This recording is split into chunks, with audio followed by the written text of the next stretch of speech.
El desafío a la libertad. Hay un montón de corrientes, algunas muy claras y muy groseras, y que son, para cualquier observador medianamente cabal, son evidentes, y otras que no lo son tanto, unas que surgen, digamos, desde de una transformación o una transformación más que una transformación, un engaño de viejas ideologías que se travisten en cosas aparentemente novedosas, que están pues poniendo en riesgo la libertad, ¿no? Es decir, es el desafío a la libertad absoluto, desde dentro y desde fuera, digamos, por así entendernos, de lo que podemos entender como mundo occidental, pero que, bueno, en realidad se reduce a una serie de democracias, de países desarrollados, que son minoritarias en el mundo, también hay que decirlo. Y este es un desafío muy, muy peligroso, que tiene muchas, como la hidra, tiene muchas cabezas, pero que en el fondo maneja una misma idea, es decir, que para obtener un presunto bien, los medios a emplear son ilimitados y no admiten discusión. Si el fin es bueno, o el supuesto fin es bueno, se puede emplear medios que realmente no, de buenos no tienen absolutamente nada, pero se legitiman, se legitiman. Estamos viéndolo ahora con una serie de sucesos geopolíticos, pero lo estamos viendo también internamente en nuestros propios países, como una serie de minorías muy radicales han tomado el control de la política y se propagan con una fuerza que no se corresponde con su verdadera representación, pero que están condicionando nuestro mundo y nuestro país, nuestra vida, y ponen en serio, en muy serio peligro nuestra libertad. Pero también están desde dentro, los que aparentemente son más aseados, los que son más, hablan mucho de democracia, los que hablan mucho, advierten mucho del peligro del populismo, del fascismo, de los ácratas, de los ácratas, perdón, de los totalitarios y demás, pero que también a su vez están llevando una deriva totalmente antidemocrática y liberal. Y tenemos un enemigo también dentro, y eso genera una confusión que vamos a analizar y que es muy peligrosa. Pero antes de nada voy a presentar a la persona que normalmente hace conmigo estos programas, que ustedes ya seguramente irán conociendo, pero no está de más presentarle cada vez que hacemos un programa. Es don José Luis González Quirós, ensayista, filósofo, profesor, una persona que ha tenido un contacto muy directo con la política, con el devenir especialmente de España, durante las últimas décadas, durante un tiempo muy largo, y que conoce de primera mano muchos sucesos y muchas cosas que hoy en día están manifestándose de forma preocupante. Un saludo, José Luis, bienvenido de nuevo a este programa. Un saludo, Javier, y un saludo a los que nos escuchan. Y un agradecimiento por su paciencia e interés en nuestras modestas ideas. Pues para introducir el tema, José Luis, estábamos hablando al principio de fuera de micrófono en nuestro briefing, que solemos hacer antes de empezar un programa, que ha habido primero una mutación, una transformación, o si queremos, se ha camuflado, un engaño, ¿no?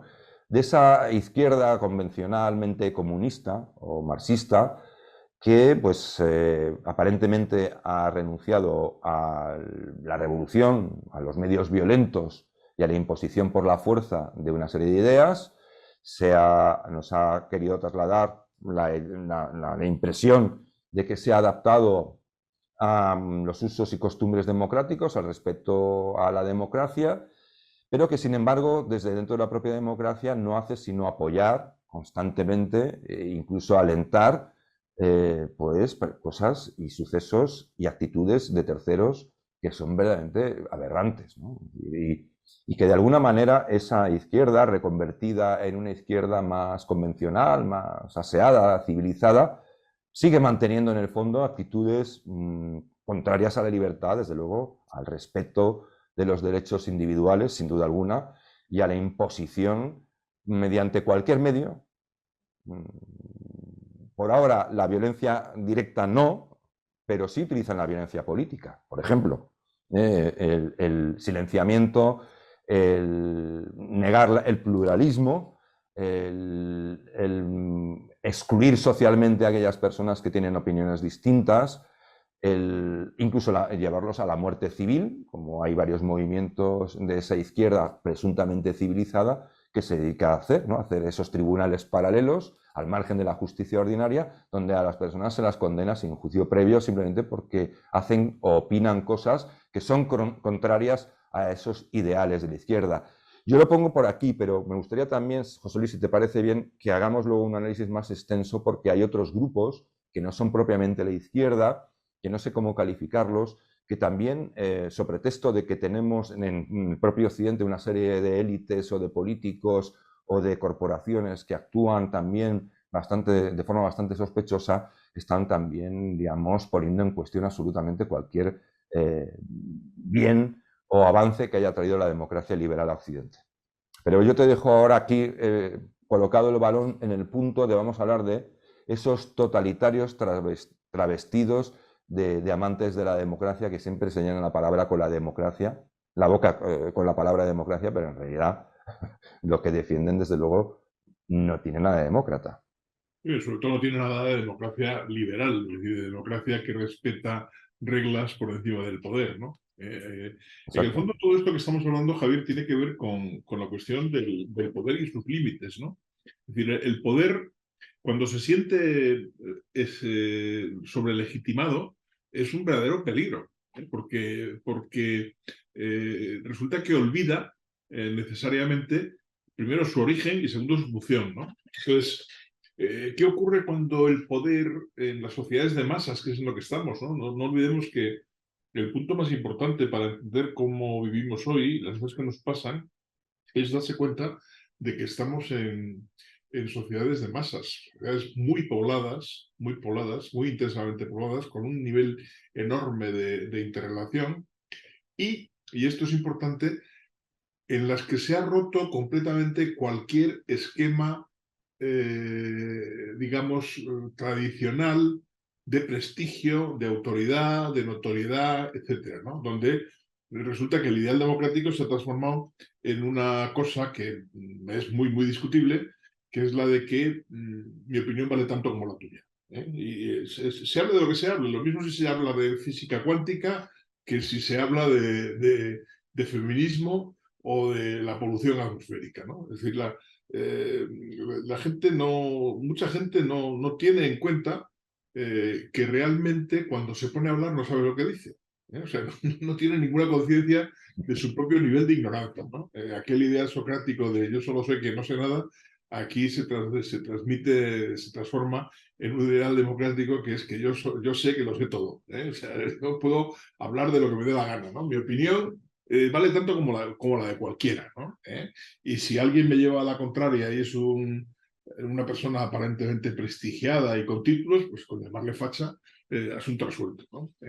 Entonces, quiero decir que este es un problema que tiene unas bases sociológicas más complejas y profundas de lo que parece. A mi modo de ver, por lo menos, no es un problema solamente político de deriva de la izquierda. Evidentemente tiene un factor de deriva de la izquierda, como tú has expuesto al principio, pero ese factor está muy matizado, muy mediatizado por el hecho de que estemos en una sociedad que paradójicamente es la consecuencia del triunfo del capitalismo liberal, porque es una sociedad de la abundancia, es una sociedad donde la gente no pasa hambre, donde la gente no tiene problema con la ropa, donde la gente tiene coche, puede consumir y puede opinar, puede opinar y puede decir lo que quiera. Y entonces, en este batiburrillo cuyo símbolo último son lo que se llaman las redes sociales, ¿no? Los TikTok y estas cosas que hay por ahí, ¿no?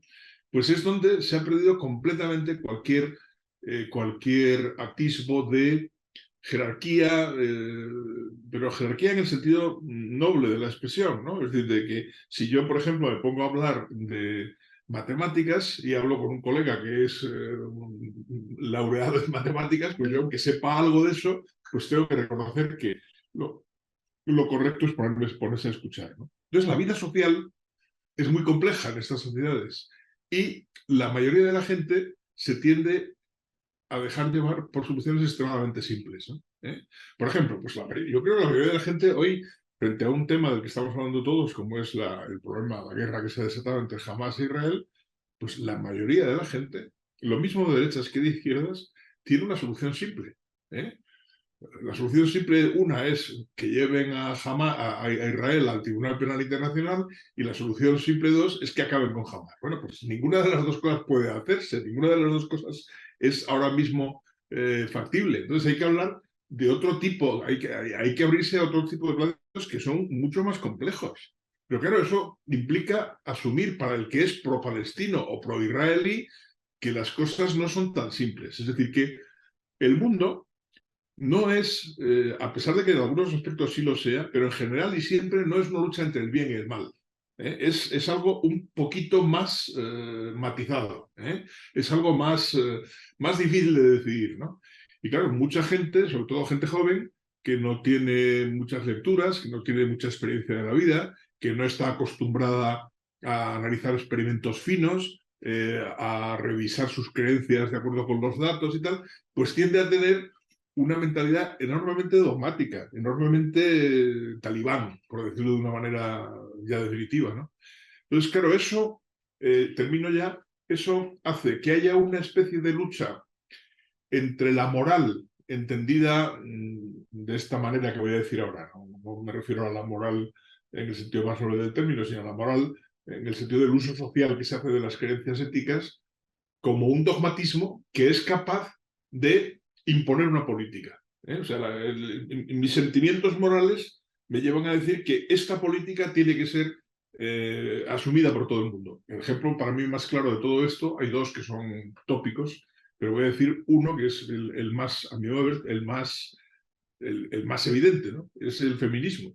Es decir, el feminismo, en la medida en que se ha convertido en una creencia moral universalmente compartida, lo cual, sin duda ninguna, tiene aspectos positivos, pero claro, se puede convertir en una sharia, ¿no? En una ley absolutamente brutal que condena las manifestaciones más distintas y absurdas como delitos y como cosas gravísimas, ¿no? Entonces, claro, pues nosotros hemos dedicado una cantidad de tiempo en este país enorme a la famosa escena del beso de este expresidente de la Federación, que entonces era presidente, ¿no? Bueno, pues incluso admitiendo que sea un tema condenable, lo que es mucho admitir, pues bueno, daría para un rato de conversación, pero hemos estado días hablando de esto y todavía seguimos, ¿no?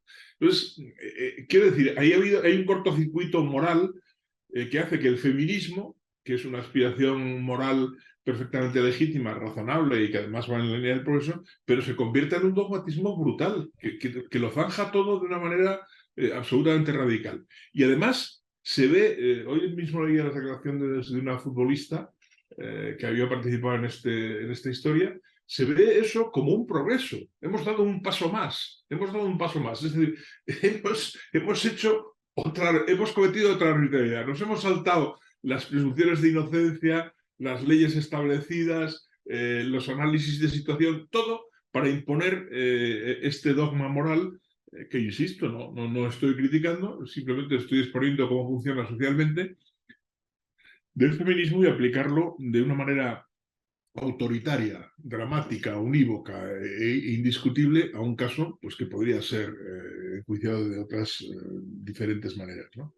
Entonces, yo quiero insistir, Javier, en este aspecto social del asunto, no en el aspecto puramente político, de ideologías que están luchando por el control del mundo, ¿no? Aquí hay algo que viene de abajo, que viene de una masa social que ha sido, como se ha puesto de moda decir en estos últimos años, empoderada, que es consciente de que tiene una capacidad de influir, pero no tiene la suficiente capacidad de análisis racional de las complejas cuestiones en las que nos estamos metidos por definición, porque vivimos en un mundo extraordinariamente complejo, y entonces actúa de una manera dogmática, de una manera primitiva en el fondo. Es decir, coge el garrote y golpea. Entonces, si a eso se une, y ahora sí que termino ya, el prestigio que tiene China en estos momentos en el mundo, es decir, la idea confusa de que unos tipos actuando de la manera más autoritaria y brutal que se pueda imaginar, ¿no? Es decir, con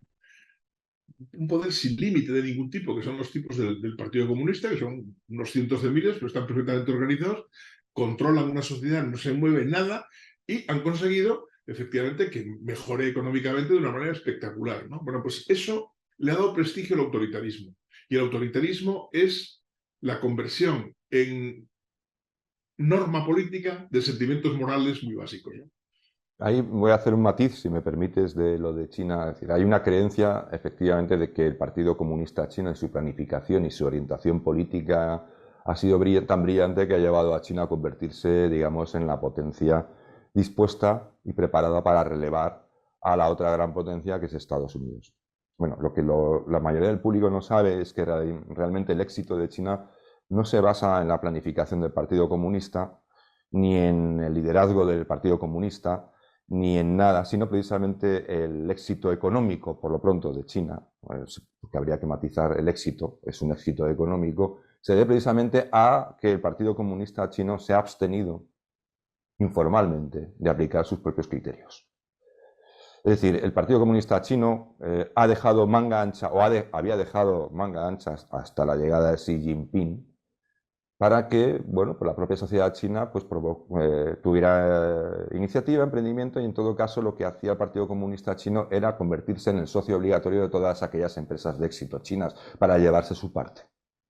Es decir, comprobaron que, bueno, es decir, oye, que aquí la gente, nuestros chinos, nuestros ciudadanos no están respetando esta serie de directivas que son del Partido Comunista. Y entonces, pues los orates del partido dijeron, bueno, pero ¿y esto qué resultados está dando? No, pues está dando muy buen resultado, que no obedezcan estas normas, porque están creando negocios muy pujantes y están haciendo que la economía del país esté disparada y, bueno, que cada vez haya una balanza comercial mucho más favorable. Entonces, miraron para otro lado, simplemente. Ese es el gran secreto del éxito chino, es precisamente descubrir que su éxito no se basa en el Partido Comunista Chino, sino en la abstención del comunismo oficial de China a la hora de hacer las cosas realmente, ¿no? Es decir, déjalos que lo están haciendo bien, ¿no? No te metas, y si acaso nos metemos, que es lo que suele hacer, pues para ser socios de aquellos éxitos económicos que los particulares chinos han conseguido llevar a cabo. Entonces, porque eso es bueno, de hecho, el problema de China, uno de los problemas más silenciados, es la enorme corrupción que hay, porque el Partido Comunista Chino está metido en todos los grandes negocios chinos y eso pues genera pues corrupción a mansalva, es decir, primar a unas empresas respecto a otras porque tienen una mayor participación del Partido Comunista, entonces primar a unas respecto a otras, permitir que se consagren grandes grupos industriales en detrimento de otros grupos que no son tan pasteleables o que no están tan tomados por el Partido Comunista o no tienen tanta influencia. Esa es una cuestión que es muy importante entender. Es decir, precisamente lo que demuestra China es que allí donde de una forma más directa o más reconocida se deja un poco de libertad, las sociedades progresan, y allí donde la libertad desaparece, las sociedades dejan de progresar.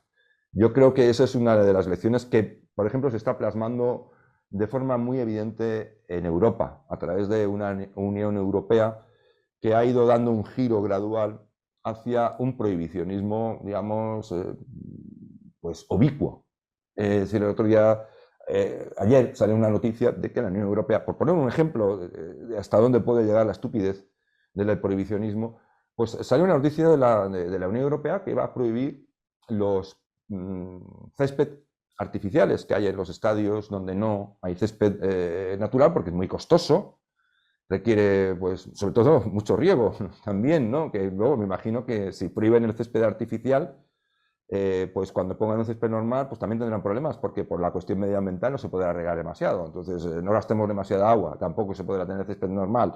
Pero el caso es que se prohíbe porque dicen que las micropartículas de plástico que generan esos césped pues, son muy abundantes.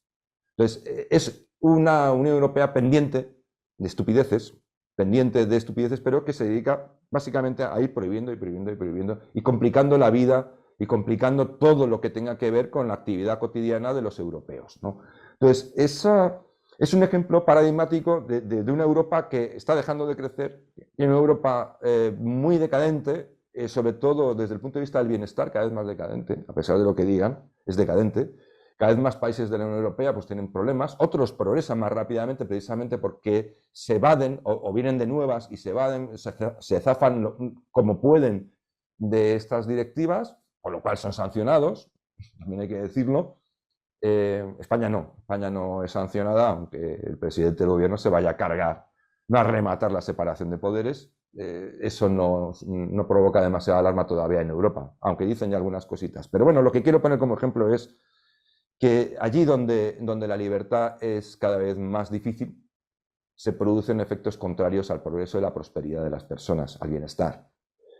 Bueno, Y esto sí, hay que dejarlo muy claro, es decir, no se puede discutir, no es una cuestión que admita una opinión contraria, es decir, puedes tener una opinión contraria, pero desde el punto de vista de la evidencia no puedes sostenerla. Y esto es así, José Luis. sí, vamos a ver, Javier, yo matizaría eso, estoy de acuerdo, es evidente que el éxito económico chino tiene muchísimo que ver con el que se ha dado libertad de iniciativa a las empresas y Se con ha que mirado para ellos. otro lado, José Luis, se ha mirado para otro Claro, sí, lado. bueno, no, pero hay otro asunto. O sea, es lo que el ejemplo chino ha roto es la ecuación que existía y que era generalmente admitida en la teoría política y en la sociología, la ecuación entre democracia liberal y capitalismo, entre régimen de libertades y progreso económico. Entonces, en China tenemos un sistema en el que no hay ninguna libertad, porque la libertad está incluso la económica, está severamente limitada por el hecho de que en cualquier momento te pueden quitar de en medio, es decir, no hay ninguna libertad. Entonces, hay una libertad, digamos, negativa, básica en las industrias, pero el sistema es de una rigidez brutal, ¿no? Entonces, son verdad las dos cosas, es decir, que el progreso económico ha podido surgir en la medida en que has dejado que como eso lo diría Marx, perdón, lo diría Mao, ¿no? Que florezcan mil campiñas y mil flores, ¿no? O sea, dejado que la gente haga su vida, pero yo creo que lo que en Occidente lee en todos estos movimientos antiautoritarios es que cuando hay un poder fijo, firme y que maneja el Estado de una manera absolutamente ajena a cualquier clase de controles, el progreso económico también es posible. Y en ese sentido no hay que olvidar tampoco cómo no solo es que el Partido Comunista Chino participe en los negocios, evidentemente, ¿no? Se enriquecen, hasta ahí podemos llegar, ¿no? Sino que el Estado chino ha sido un inversor brutal. O sea, es decir, la cantidad de puentes, carreteras, instalaciones públicas. Es decir, a mí un tema que me gusta especialmente es el del ferrocarril. O sea, estos señores han pasado de tener un ferrocarril medieval a tener el ferrocarril más espectacular a base de invertir miles y miles y miles y miles de millones de renminbis, que es como se llama la moneda china, no yuan, que yuan es decir, uno, ¿no?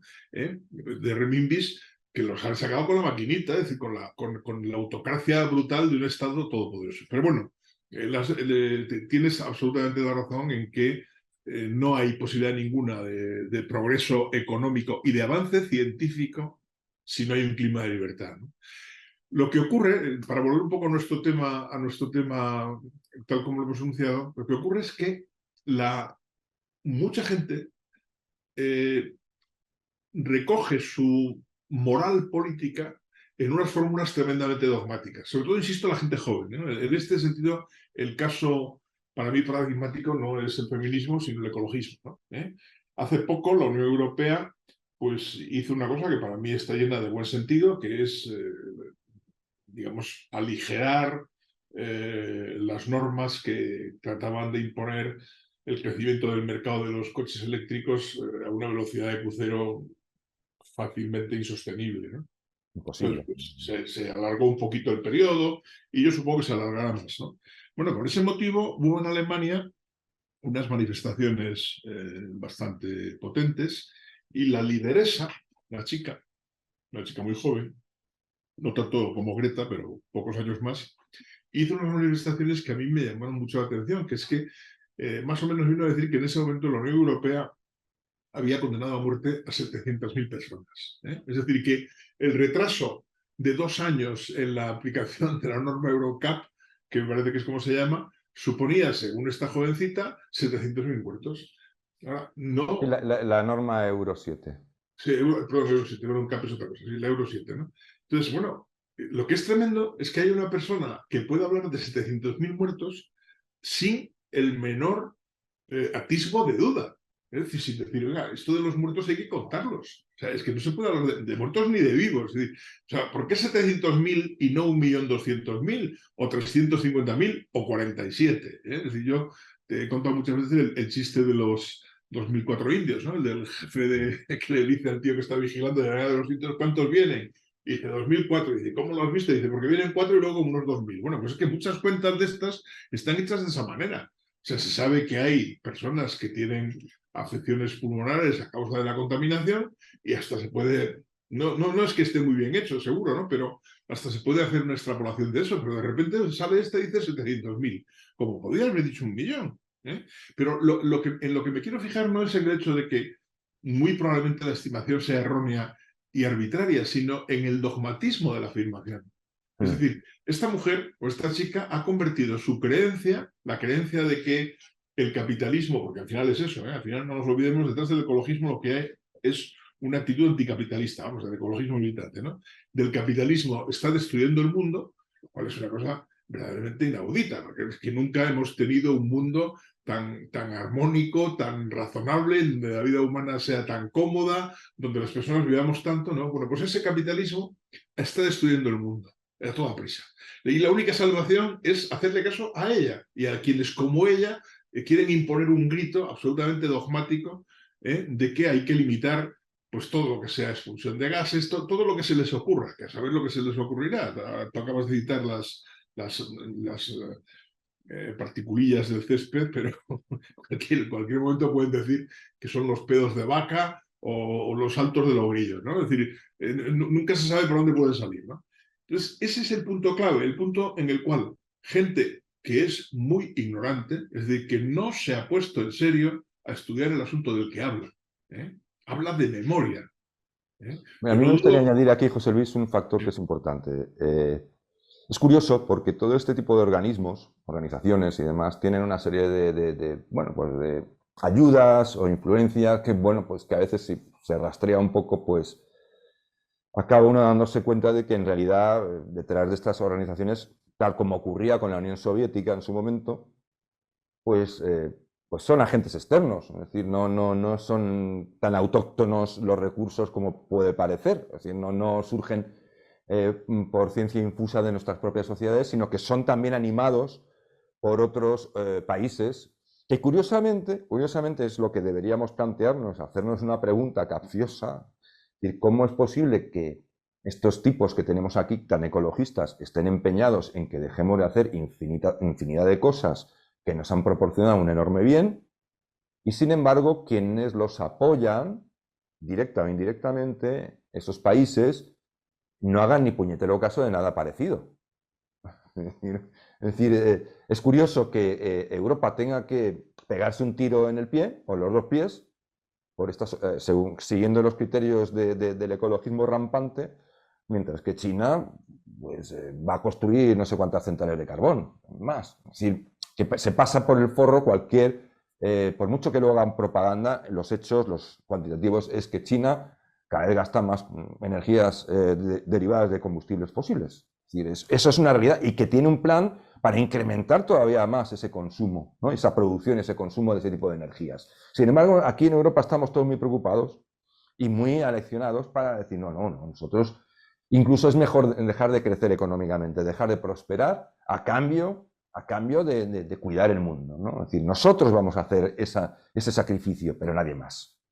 Nadie más.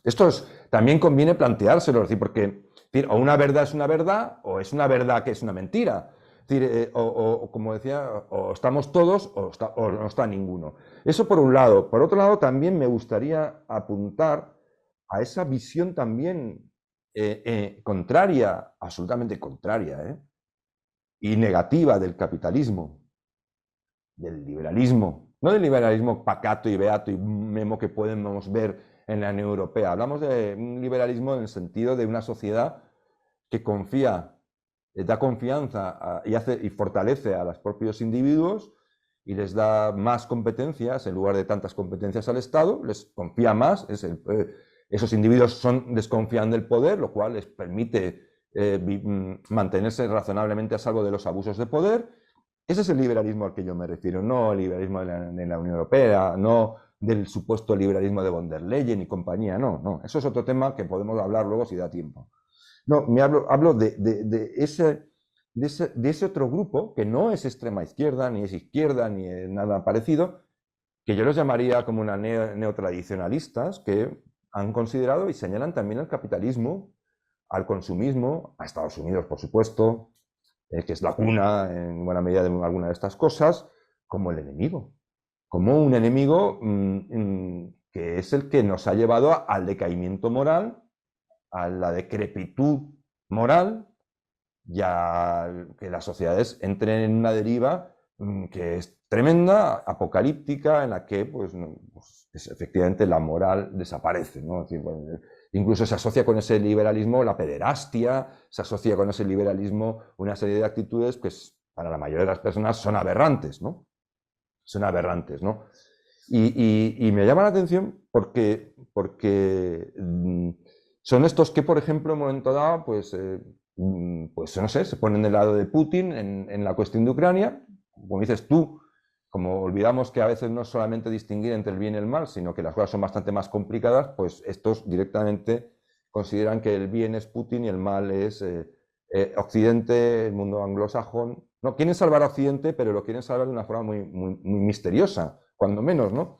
Yo he llegado al punto de decir, bueno, es que, ¿y por qué apoyas a estos autócratas, ¿no? A estas autocracias? No, porque ellos están en contra y defienden la verdadera esencia de Occidente, que es luchar contra este wokismo, contra esta serie de derivas progresistas que son satánicas, ¿no? Entonces, digo, yo me pregunto si la forma de salvar la libertad en Occidente y el propio Occidente nos puede llevar en un momento dado a aliarnos hasta con los talibanes, ¿no?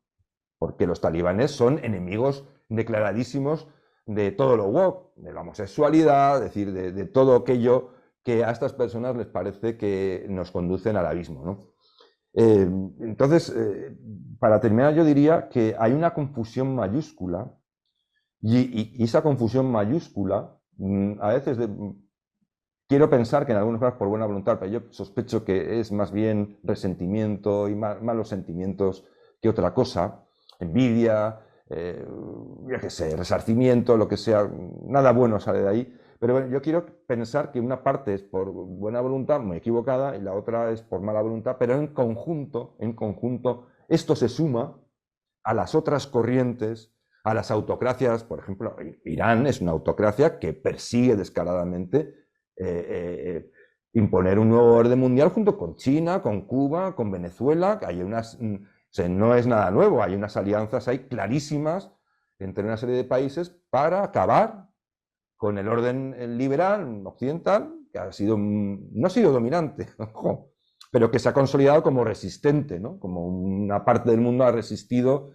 y ha cambiado el rumbo de la historia, en el sentido que ya pues, el totalitarismo había quedado aparcado, al margen, había una serie de libertades, de derechos, de control del poder o de los gobiernos, y eso quieren desafiarlo. Quieren desafiarlo. Y lo están desafiando. Y lo están desafiando utilizando a estos extremistas de izquierda, pero también a una especie de conservadores que están verdaderamente, a mi juicio, que han perdido la cabeza. Sí, hay multitud de fenómenos de ese estilo, ¿no? Por ejemplo, yo con el respeto que le tengo como buen cristiano que procuro ser, a pesar de mis muchos pecados, al Papa, pero claro, por ejemplo, cuando ves la última encíclica del Papa, el Papa de repente se ha convertido en parte, una cosa es los consejos de carácter moral y religioso que da, que están bien, pero el fondo de esa encíclica en buena medida es el ecologista radical, donde se dice, por ejemplo, dogmáticamente, o sea, eso ya ha pasado de ser una verdad científica, según muchos de sus defensores, a ser una verdad dogmática para católicos, ¿no? Que el calentamiento global es de origen antropogénico, ¿no? Entonces, claro, aquí de repente le ha surgido al ecologismo, que es un movimiento anticapitalista y bastante obcecado, pues un aliado típicamente conservador, como no puede ser de otra manera, en un pastor de la iglesia, ¿no? Las iglesias son, en todas partes, movimientos conservadores. Las iglesias son organizaciones que afirman conocer cuál es la diferencia entre el bien y el mal y afirman saber qué es lo que hay que hacer. Entonces, aquí no ha lugar a ningún progresismo, es decir, esto es así, ¿no? Y de ahí que cuando las iglesias cambian, por ejemplo, cuando la Iglesia Católica asume cualquier especie de cambios, pues evidentemente tiene problemas con muchos de sus seguidores. Claro, como es lógico, están acostumbrados a decir esto ha sido así, siempre es verdad y va a seguir siendo siempre verdad, ¿no? Pero bueno, en ese ámbito, que sea anecdótico, que no lo es, por cierto, porque el Papa sigue teniendo una autoridad importante a nivel mundial, de repente pues al ecologismo radical le sale un aliado de signo completamente distinto. Es decir, todos aquellos que piensan que la ciencia ha establecido sin ninguna clase de dudas que los males que padecemos y el calor que hemos soportado este verano se deben al exceso de arrojados a la atmósfera por la actividad industrial, pues de repente han visto confirmada su autoridad científica con una autoridad moral, ¿no? Claro, esto es una cosa verdaderamente impresionante, ¿no? Que iba a decirte, el otro día leí, por cierto, a propósito de este asunto del Papa, un comentario bastante gracioso, que decía, claro, lo último que esperábamos del Papa es que convirtiese en una cosa indiscutible un tema de carácter científico, el mismo Papa que ha afirmado que la pluralidad de religiones es un bien de Dios. O sea que, por lo visto, en materia de religión el pluralismo es estupendo, pero en materia de cambio climático el que tenga una opinión distinta es un hereje, ¿no? En fin, hemos llegado a un extremo un poco paradójico, ¿no? Pero todo nace de lo mismo, Javier, todo nace de la poca reflexividad que muchas personas son capaces de mantener, ¿no? O sea, hay muy poca gente que se haga la pregunta elemental, ¿no? ¿Esto que pienso tiene fundamento? ¿O simplemente estoy repitiendo lo que he oído más veces? ¿Eh? Entonces, claro, la democracia, la política en general, es un artilugio muy delicado, porque es un artilugio que funciona sobre la presunción de que todos tenemos intención de hacer algo bueno por la sociedad, pero sabemos que tenemos opiniones distintas y tenemos que buscar maneras de articular esas opiniones sin hacernos daño. Pero eso, en la visión de los totalitarios contemporáneos, se ha convertido en lo que estamos viendo de una manera clarísima, por cierto, en España. Es decir, el pluralismo es un error. Aquí los de la derecha son fascistas, enemigos de la libertad, partidarios del pasado, la vuelta a lo peor. Nosotros estamos por el progreso, un paso más. Y España está con nosotros, tenemos mayoría, y los vamos a aplastar. Los vamos a poner en su sitio.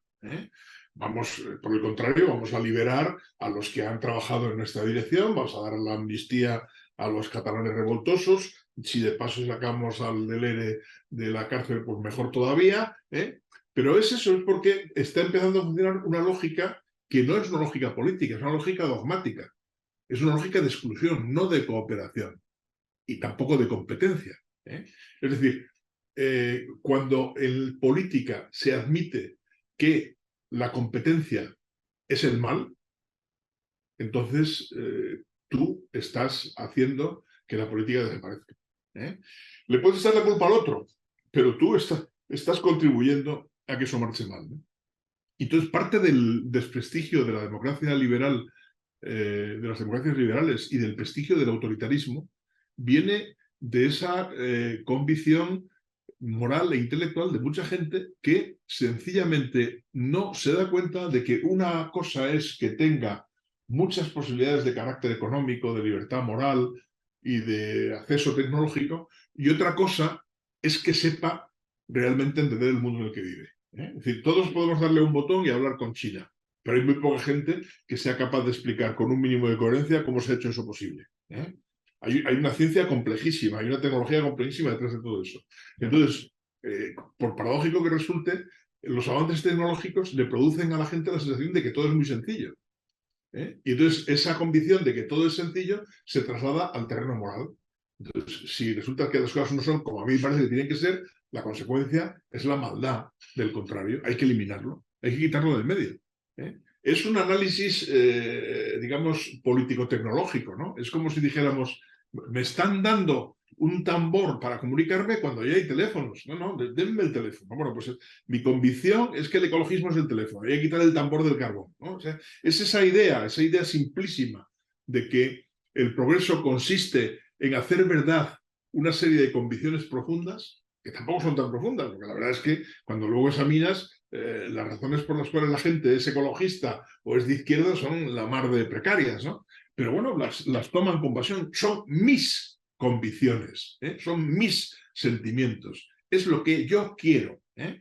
Entonces, paradójicamente, y termino, estamos viviendo en unas sociedades, o estamos empezando a vivir en unas sociedades en las que, bajo la apariencia de respetar al máximo la conciencia y la sensibilidad de cada cual, lo que estamos haciendo es oprimir brutalmente las sensibilidades contrarias a las que se ponen de moda. Te voy a poner un ejemplo, de la incomprensión de lo complejo que son las cosas y de la tendencia a simplificar para defender una determinada idea del bien, y simplificar también una determinada idea de lo que es el mal, ¿no? De lo que está mal y de lo que no conviene. Yo leí hace un tiempo a un articulista, no lo voy a citar, voy a citar El pecado, no el pecador, en el que en su enardecida defensa de la familia, de la tradición, de una serie de costumbres cristianas, por así decir, en contraposición a ese capitalismo anglosajón que desvirtúa a las personas, que las arranca de sus círculos, digamos, naturales y las pone a producir de cualquier manera, y contra todo criterio medianamente humanista. Ponía el ejemplo de cómo pues, él había ido a tomar un café o unos churros o lo que fuera que tomó a una cafetería en la que, bueno, pues que él ponía como ejemplo de lo que era de la importancia del negocio familiar, de cómo la familia puede convertirse en un medio de vida cuando la familia permanece unida y coopera para el bien, ¿no? El bien, hace compatible esa unidad sacrosanta familiar con la idea de un capitalismo, digamos, muy ciudadano, muy casi podemita, ¿no? Es decir, porque ponía el ejemplo de que en esa cafetería todos los que trabajaban eran la familia. Entonces ponía el ejemplo de que el padre era el que llevaba las cuentas, o la madre llevaba las cuentas, o el padre era el que cocinaba, los hijos eran los que atendían al público, los primos eran los que se encargaban de los suministros, y tal. Entonces decía, es como una unidad económica ideal, ¿no? Claro, eso demuestra la enorme ignorancia, la tremenda ignorancia de la complejidad de las cosas y lo que significa de verdad el progreso cuando trae de verdad cosas buenas, cosas que hoy en día hemos dado por supuestas, pero que hace poco no existían y que nos han facilitado enormemente la vida. Entre ellas, has dicho tú lo de poder hablar con el otro extremo del mundo apretando un botón. Eso no existía hasta hace muy poco. Y mucho menos TikTok, Instagram o yo qué sé, una cantidad de plataformas que permiten incluso vender cosas de forma más rápida, controlada, segura, con devolución de garantía entre particulares y con courier y transporte y con todo, ¿no? Es decir, cosas que nos ayudan a sacar provecho a nuestro rendimiento, a las cosas que hacemos. Bueno, pues fíjate, te voy a poner el ejemplo de por qué esta persona no entendía absolutamente nada y además nos vendía una idea que, bueno, está muy bien el negocio familiar, yo no estoy en contra de los negocios familiares, pero imagínate que de verdad, en lugar de una cafetería, tienes una empresa pues, de otra índole que hace cosas, digamos, más complejas. Una empresa que fabrica, vamos a decir, automóviles, y si no otras cosas, pero pongamos no automóviles. Es decir, tú imagínate qué familia puede manejar de principio a fin una empresa tan difícil como la de automovilística. Es decir, que tiene que estudiar, tiene que tener ingenieros de materiales. Ingeniería de materiales. Personas especializadas solamente en conocer los diferentes materiales que van surgiendo, que son más resistentes, que son más livianos, que son más reciclables, que son más útiles, que son más económicos a gran escala. Es decir, eso solamente por un lado. Los que tienen que saber de electrónica y de informática para hacer las centralitas de esos automóviles, que tienen que gestionar pues, los sistemas de inyección, pues, sobre todo para adecuarlos a las emisiones y al rendimiento óptimo, al bajo consumo, a la durabilidad de las mecánicas, los que tienen que entender de lo que es distribución, ¿no? A distribución de marketing, de distribución de I+D, es decir, de infinidad de disciplinas. Tú imagínate la familia ilustrada que tiene que ser, que tendría que existir para que dentro de esa familia sus miembros, cada uno de sus miembros estuviera capacitado para afrontar cada una de esas tareas. Eso es un imposible. Por eso el mundo necesita necesita la relación entre extraños. La relación entre extraños no es desnaturalizar la familia, simplemente es abrir la familia a los demás. Es decir, salir solamente del ámbito privado, particular, y entender que el mundo es la relación con otras personas. Es decir, tú no puedes construir una empresa de éxito que haga cosas bien, que esté abocada a crear nuevos paradigmas, nuevos hallazgos, nuevos descubrimientos y sobre todo que sea apreciada por el gran público, que en este caso llamamos consumidor, pero que es el público el que valora esos bienes porque les sirven, les son útiles. No desvirtuemos tampoco el consumismo, no. Detrás del consumismo hay personas que toman decisiones y que necesitan cosas. A veces unas nos pueden parecer superfluas, aunque no lo sean realmente porque a esa persona le sirve, y otras son, digamos, de primera necesidad. Por ejemplo, el suministro de agua. Bueno, y luego un móvil, pues diríamos, hoy en día sería de segunda, no sería de primera necesidad, aunque todos sabemos que para el trabajo hoy en día todo este tipo de tecnologías son indispensables al final. Pero bueno, es la ignorancia de entender que tú está muy bien el negocio familiar, de una especie de capitalismo, digamos, rural casi, ¿no? El primitivo, de primera instancia, de primera etapa, con lo que es de verdad construir construir el progreso, ¿no? de un progreso verdadero, útil, beneficioso para la humanidad, que no puedes construirlo con los miembros de tu familia. Si tú no puedes crear, yo qué sé, una empresa vamos a hablar para los ecologistas, de fabricación de baterías de última generación para vehículos con los miembros de tu familia.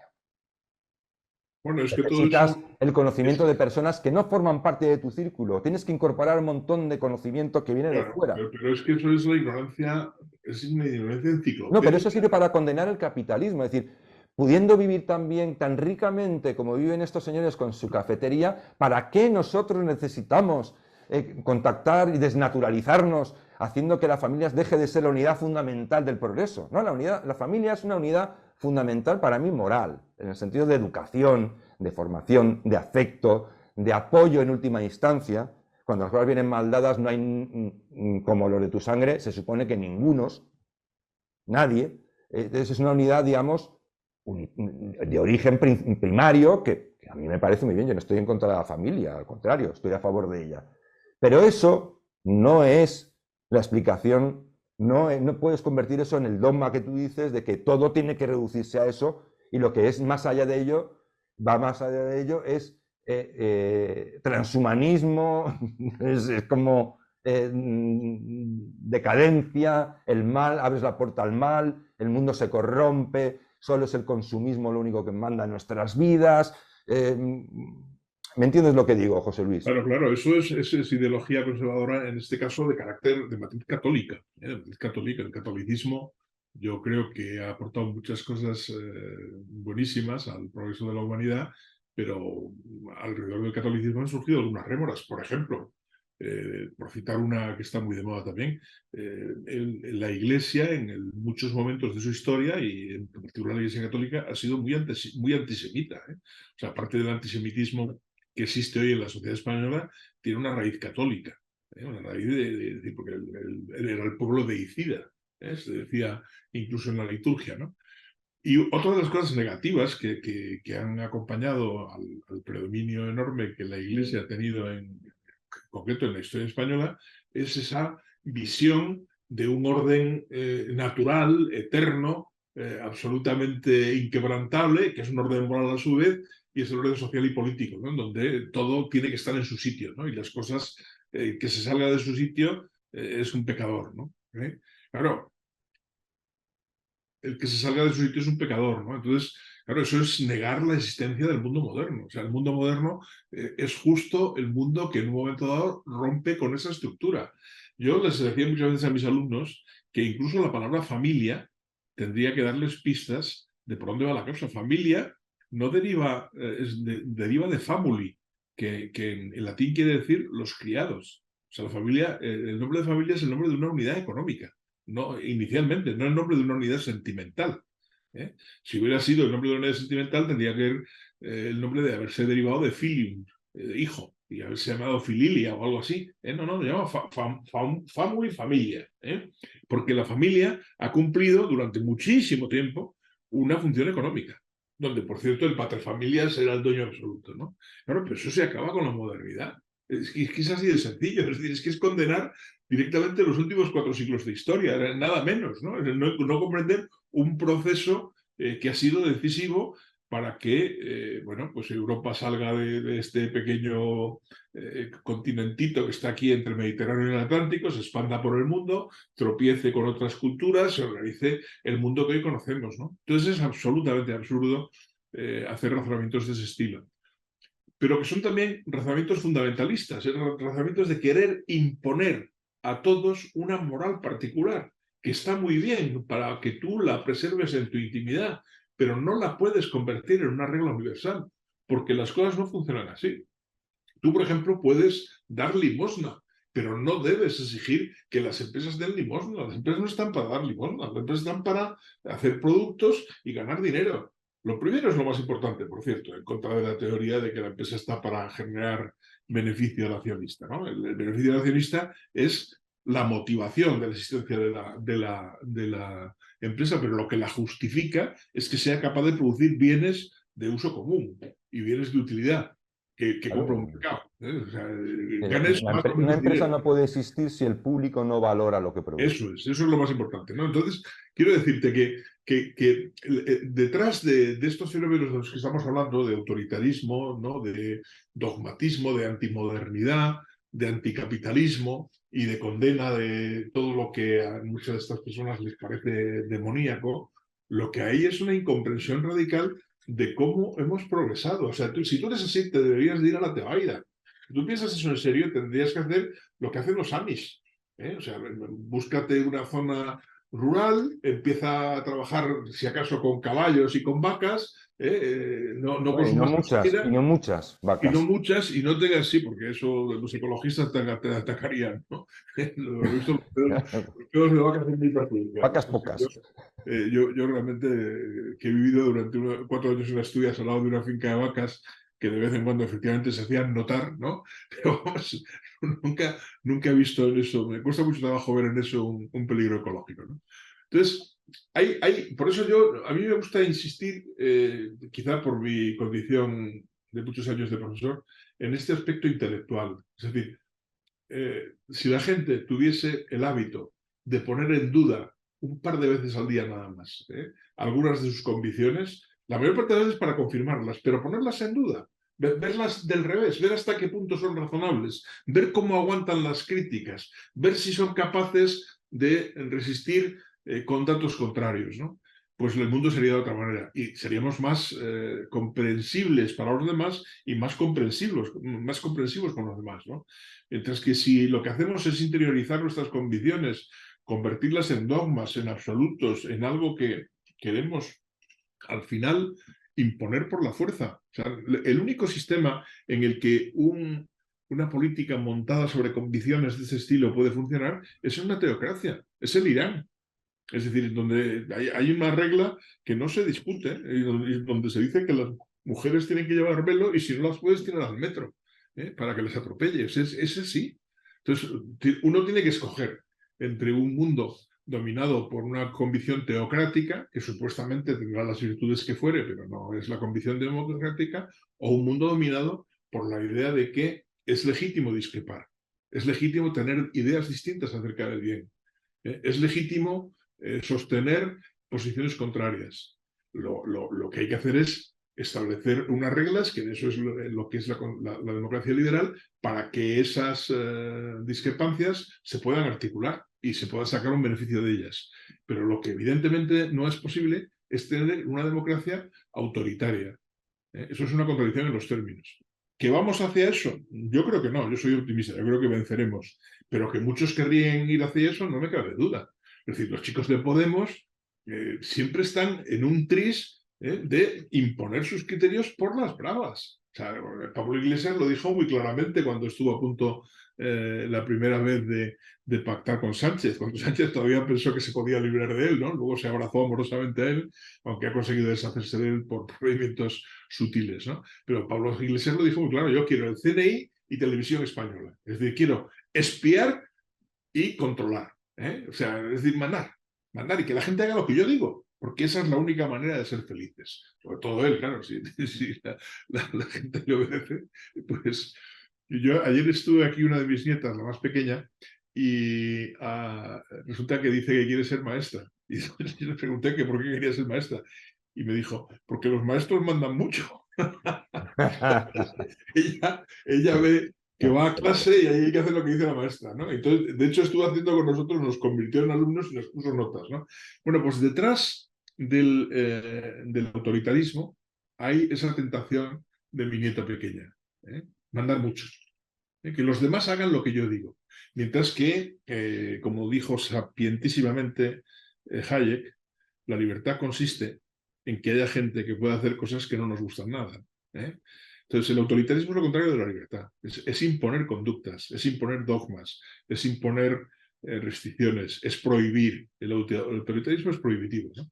Y vamos, si nos descuidamos los que creemos en la libertad, vamos camino de que se impongan por la vía suave, poco a poco, cada vez condiciones más autoritarias, ¿no?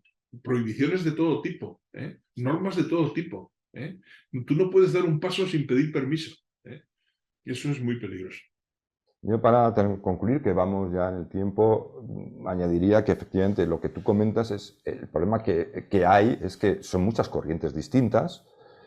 Hay unas que son más obscenas y más evidentes, hay un interés geopolítico también, hay un interés partidista también, hay un interés pseudo-religioso también. Hay muchas ramas, pero en general, unas con más importancia que otras, sin duda alguna más fuertes, más poderosas o más determinadas que otras, pero que en conjunto lo que están es desafiando desde diferentes lados, de diferentes flancos, pues un mundo, nuestro mundo, lo que queda de él, siento ser un poco pesimista, al contrario que tú, pues que lo están desafiando con infinitos, con diferentes argumentos, ¿no? Que al final coinciden en ser uno solo. Es decir, yo estoy convencido, como tú bien dices, si cuando se es dogmático solo se puede entender de una manera el dogmatismo. Yo creo que el que es dogmático acaba justificando de alguna manera la supresión de libertades, empieza utilizando lo que se llama la violencia política, ¿no? Que es esa supresión de libertades de entrada. Luego viene la violencia psicológica y después finalmente a aquellos irreductibles se les aplica la violencia física directamente, ¿no? Eso es algo que está ahí y que es un progreso de la situación más o menos previsible, ¿no? Si fuera más, ¿no? Pero que quienes persiguen todo esto no, al final no persiguen una idea del bien. Es decir, pueden venderlo, pueden vestirse con los ropajes del bien, José Luis, y con las mejores ideas y mejores intenciones, pero en definitiva lo que siguen es el poder. Claro, no hay otra cosa. ¿no? Es decir, y sobre todo el poder, claro. un poder arbitrario. Y hay que decir a las personas, y yo termino ya diciendo esto, y terminamos el programa, diciendo una cosa muy importante al común, a las personas como tú, que nos escuchas y nos ves, que no tienes poder, que no eres un presidente de ningún partido, ni siquiera tienes mano en ninguna administración, ni en ninguna empresa, ni tienes contactos, eres una persona normal y corriente que intenta salir adelante. Debemos entender una cosa, y es que las reglas democráticas que son estables y que son claras, esas reglas, ese respeto que se aplica a todos por igual, esa igualdad ante la ley, ese derecho a opinar que es igual en ti que en el otro, a debatir que es igual que en ti y en el otro, ese pluralismo dentro de un marco de entendimiento, es lo que a las personas corrientes como tú o como yo o como José Luis nos salva de la arbitrariedad del poder. Todo esto es lo que nos mantiene a salvo del poder. Es decir, la persona humilde necesita eso y es la mayor beneficiada de eso que nadie. Por lo tanto, el poder le interesa sobremanera que todo eso desaparezca. porque es lo que permite a una persona corriente en un momento dado no solo defender sus derechos, o defender su propiedad o defender sus ideas, sino incluso le permite prosperar, ese ascensor social que todo el mundo se está cargando. Permite que el humilde acabe siendo alguien menos humilde o que el pobre deje de ser pobre. El poder quiere que todo eso desaparezca. O el dogmatismo, José Luis, el dogmatismo quiere acabar con esas reglas estables para imponer una arbitrariedad de su dogma, ¿no?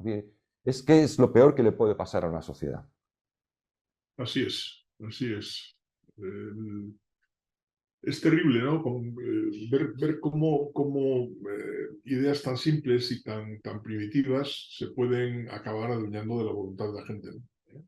Y lo malo es cuando además lo hacen bajo la suposición de que efectivamente están defendiendo un bien superior, ¿no? Eso es terrible. O sea, cuando el dogmatismo se reviste con la capa de la bondad, entonces ya es tremendo, ¿no? Es tremendo.